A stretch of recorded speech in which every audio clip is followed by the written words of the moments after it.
Bismillahirrahmanirrahim. I'll speak about two different things that are departures in our country after 2014. That two, in some sense, two things have shifted. The first is that post-2014, we have seen a very fierce Hindu nationalism that is essentially aimed inwards. It's aimed at other Indians, at minorities. And it shows itself in two ways. One is a political exclusion. For the first time in the history of India, we don't have a single Muslim chief minister. In 15 states in India, there is no Muslim minister at all. In 10 states in India, there is one Muslim minister, normally given the minority affairs portfolio. The Hindu newspaper did a survey of 1,000 BJP MLAs across the country in 2016.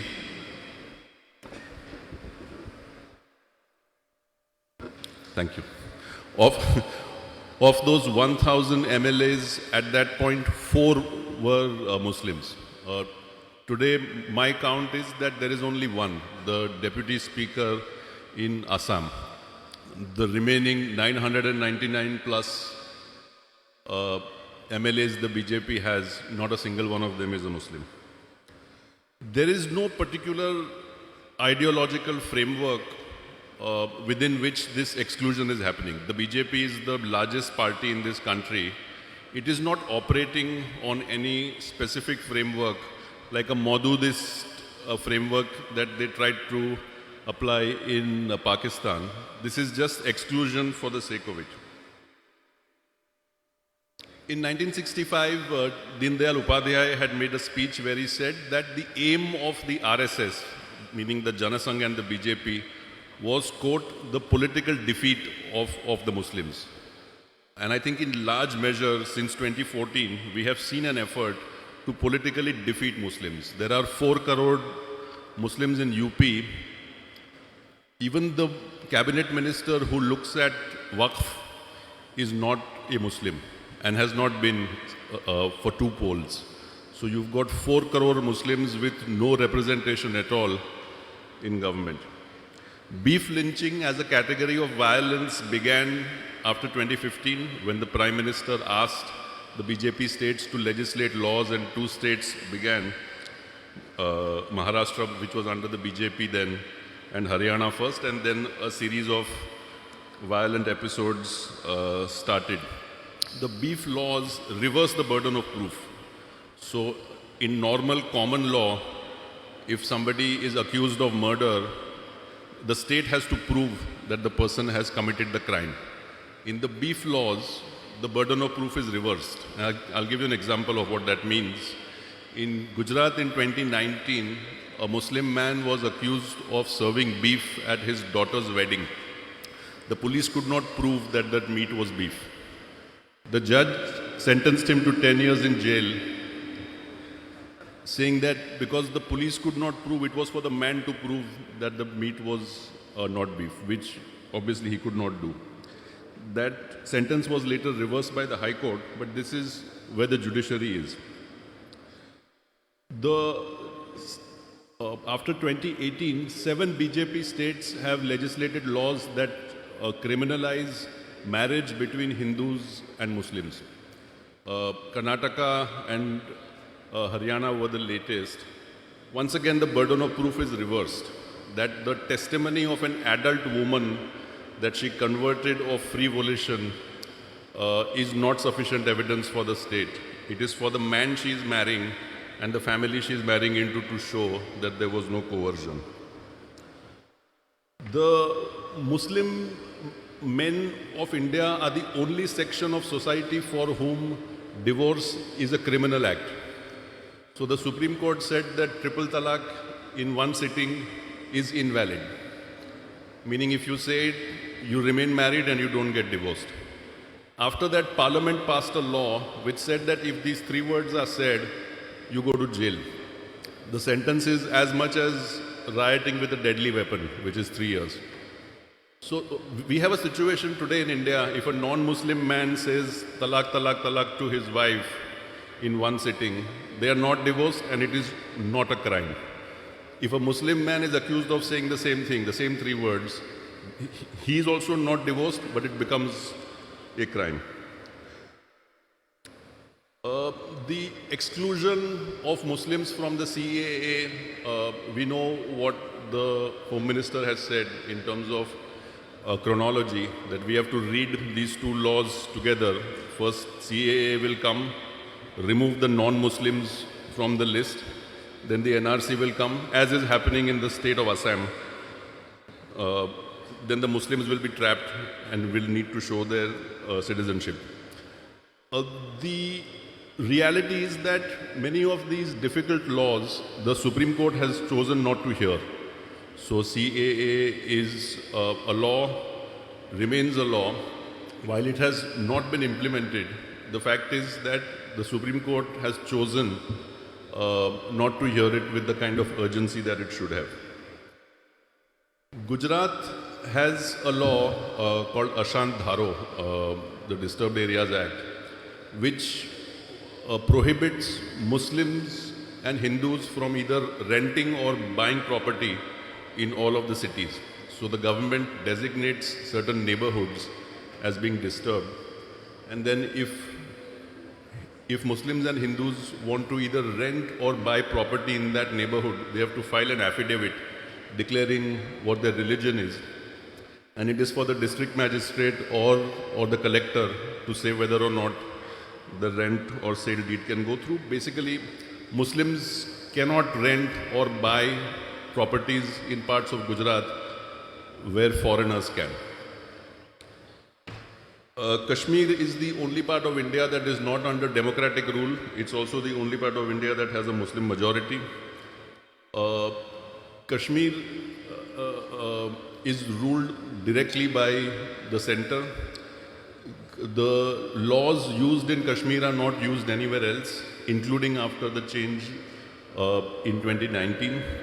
The Public Safety Act, which is a preventive detention act, that you are sent to jail without having committed a crime, is still actually applied there. For crowd control, the Kashmiri police and the CRPF use something called a pellet gun, which is a 12-gauge shotgun firing bird shot. This weapon is not used anywhere else in India. It has blinded more than 1,000 people and killed many. What the BJP has done successfully is that it has devolved the right to violence. So today, it is not just these laws that are the problem. Muslims are being targeted by mobs against whom the government doesn't act. And we've seen many instances of this in the last few weeks, including the fact that Muslims were blamed for the spread of COVID. Muslims were both the perpetrators and the victims of the Delhi pogrom. Namaz, there are millions of North Indian Muslim men who are working in the National Capital Region for whom the government had given public space for a Friday namaz. This was taken away after the mobs came on a weekly basis and put pressure on the government.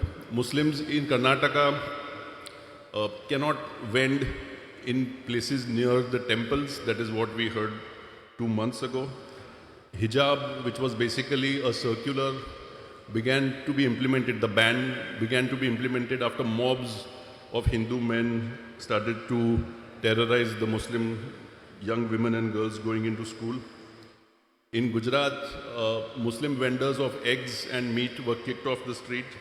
We've seen the bulldozer being used in 4 states, including 3 states where there is no law for it to be used. So UP passed a law in 2020 after CAA that lets it confiscate property.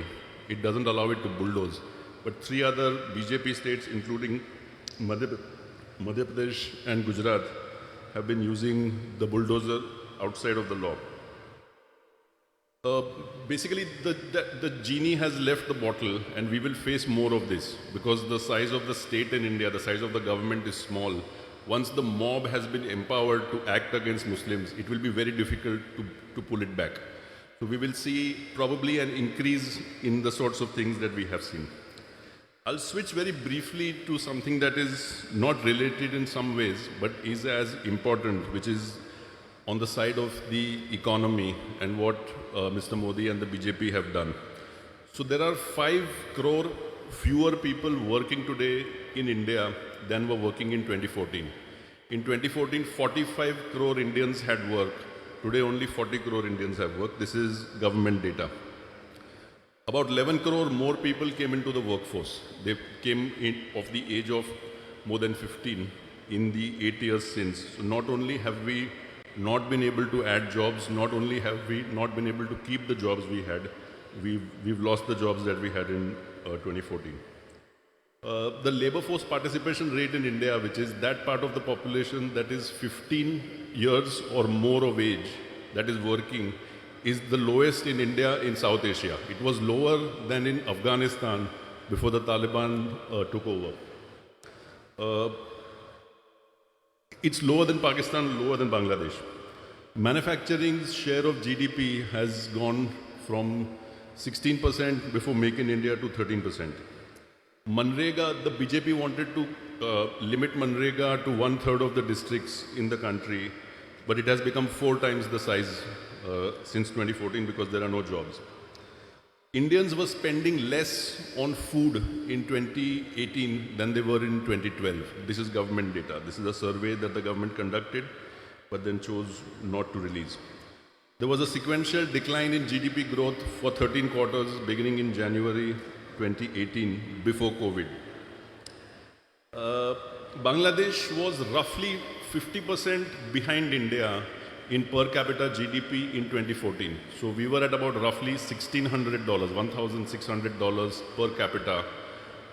Bangladesh was roughly $1,100, $1,100. They have gone in front. The middle class in India has stopped growing. So the number of cars that are sold in India has been constant between 27 and 33 lakhs for the last 10 years. In the last 2 years, it has been 30 lakhs.